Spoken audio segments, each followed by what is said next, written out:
Ya, masih bersama saya Yasir bersama dengan Bapak Senal Arifin Paliwang, calon Gubernur Kalimantan Utara, Pak ya, Ya. yang akan berkompetisi dan akan mengikuti pemilihan pada 9 Desember 2020.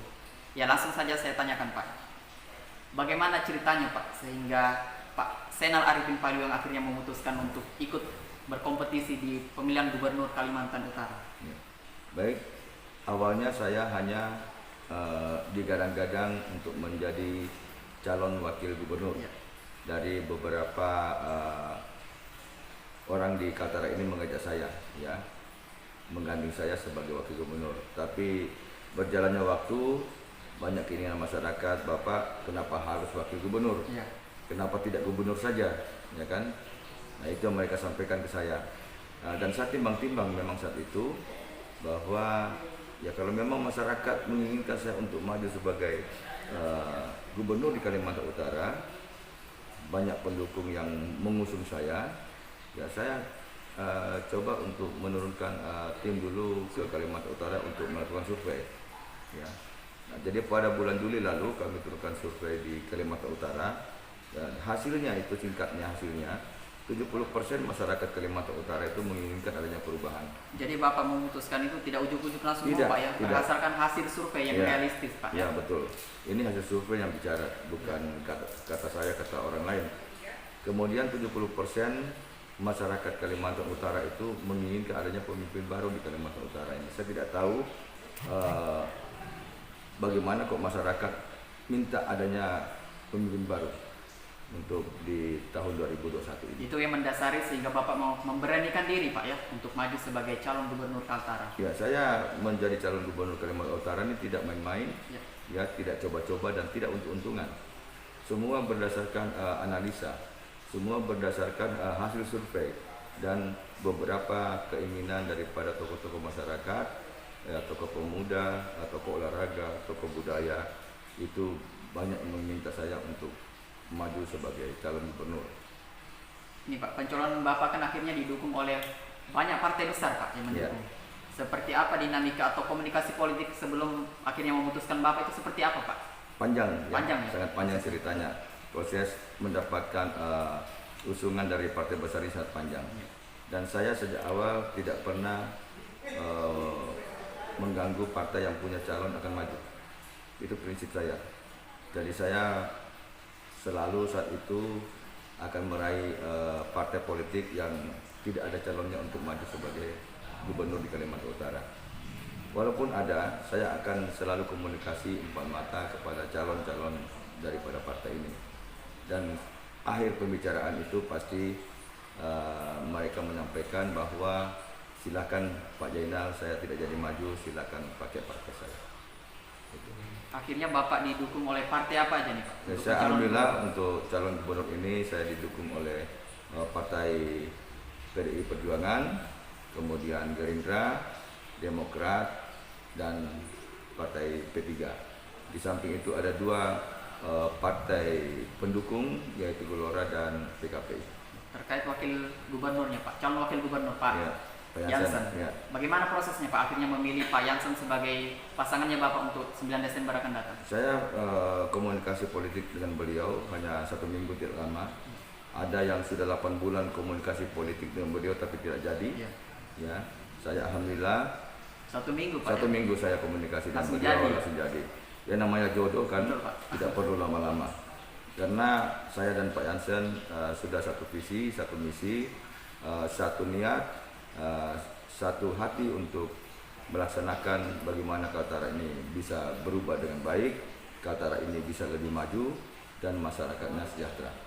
Ya, apalagi beliau ini adalah salah satu bupati terbaik di Indonesia.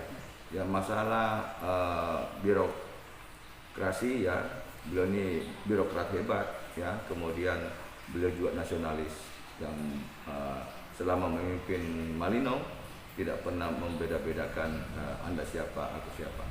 Gitu. Dan Jansen ini merupakan seorang yang ahli di dalam membedah desa, membangun desa. Pak Jansen ini adalah ahlinya. Dan Pak Jansen juga merupakan putra daerah asli dari Nunukan. Ya, beliau kelahiran Krayan, besar, dan proses karir juga mulai dari bawah, dari camat, kemudian jenjangnya naik terus sampai bupati 2 periode. Jadi Pak Jansen ini Pak adalah putra asli Nunukan. Putra asli Nunukan karena kelahiran Krayan kan. Lahir di Krayan. Iya. Jadi tidak usah khawatir, kemampuan Pak Jansen yang dimiliki sangat hebat. Kan saat Bapak memutuskan untuk maju, Pak akhirnya didukung oleh beberapa partai besar. Yeah. Pertanyaannya, Bapak ini apakah sudah menjadi kader partai tertentu atau seperti apa sebenarnya status Bapak terkait partai ini? Ya, semua menginginkan pasti bahwa dari partai-partai besar ini menginginkan saya bisa menjadi kader. Yeah, ya, nanti itu akan berproses nanti. Oh, ya. Ya. Artinya sekarang ini masih semua sama-sama jalan Ya, Pak, sama-sama jalan.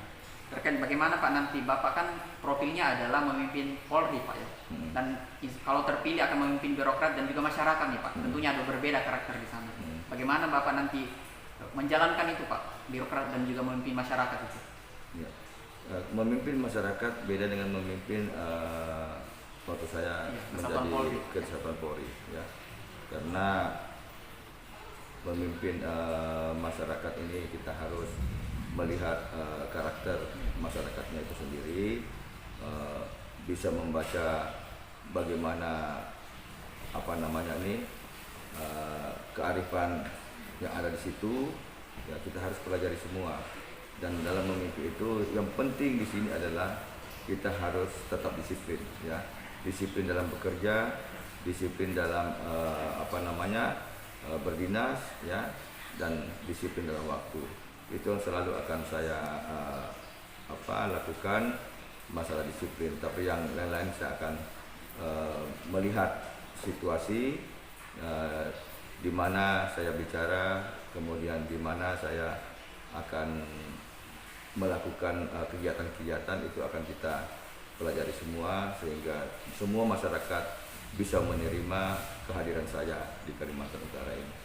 Terkait ini Pak, terkait program, menurut kacamata seorang Bapak Zainal Arifin Paliwang Pak, apa persoalan utama yang ada di Kalimantan Utara? Persoalan utama yang ada di Kalimantan Utara ini yaitu harus kita lakukan masalah narkotika, ya, narkoba. Ya, kita di sini, saya waktu masih Wakapolda bisa menggagalkan 180 kg ya sabu-sabu. Ini kalau tidak kita gagalkan, bagaimana masa depan Kalimantan Utara khususnya umumnya Indonesia ya, dengan obat-obat terlarang ini yang merusak saraf-saraf di badan kita. Nah, itu yang program utama saya adalah pemberantasan masalah narkoba, kemudian masalah korupsi, ya itu kita akan laksanakan. Untuk dalam setiap proyek kita akan menggandeng BPKP, KPK ataupun tim sus dari Polda, sehingga proyek-proyek yang terlaksana ini tidak terlalu banyak dimakan oleh oknum-oknum untuk kepentingannya maupun golongannya. Itu tadi persoalan Kaltara Pak ya. Terkait potensi Kaltara nih Pak. Apa potensi Kaltara menurut seorang Pak? Kalau melihat potensi Kaltara ini, Kaltara merupakan provinsi yang sangat kaya, ya, baik itu hasil buminya, hasil lautnya, hasil tambangnya dan sebagainya. Ini Kaltara merupakan provinsi yang kaya. Kaya manakala hasil-hasil ini bisa dikelola dengan baik, bisa dikelola dengan orang-orang yang profesional, sehingga PAD yang akan datang itu bisa lebih banyak untuk kesejahteraan masyarakat. Tapi manakala hasil bumi yang begitu banyak di Kaltara ini tidak dikelola dengan baik, banyak yang dikorupsi, ya, masyarakat akan sangat menderita dan akan begitu saja tidak ada perubahan untuk Kalimantan Utara. Makanya niat kami tidak ada dan jangan sekali-sekali untuk melakukan korupsi, untuk haknya masyarakat tetap diberikan ke masyarakat. Jangan ada potongan-potongan 1% pun. Ya. Terkait ini Pak, sesuatu yang sangat vokal juga Bapak suarakan terkait hari ulang tahun Kaltara Pak. Apa alasannya Pak? Memang dari awal, dari saya Wakapolda pun sudah saya gaungkan itu.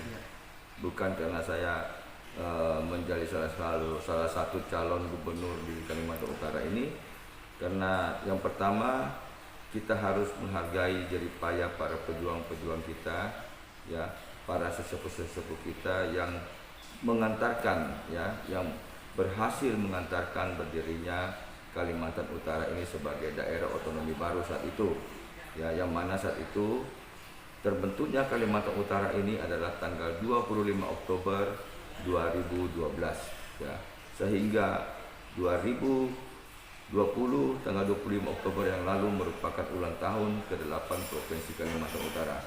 Ya, ini kita melihat sejarah, ya, kita melihat bagaimana perjuangan pemuda kita, mahasiswa kita dulu dari Malang, ya, dari Samarinda, dari Jogja, ya, mereka berjuang bersama dengan beberapa sesepuh-sesepuh orang-orang tua kita dari Kalimantan Utara ini. Mereka bersatu untuk memperjuangkan supaya daerah Kalimantan Utara ini menjadi daerah otonomi baru, ya, sehingga perjuangan mereka harus kita hargai.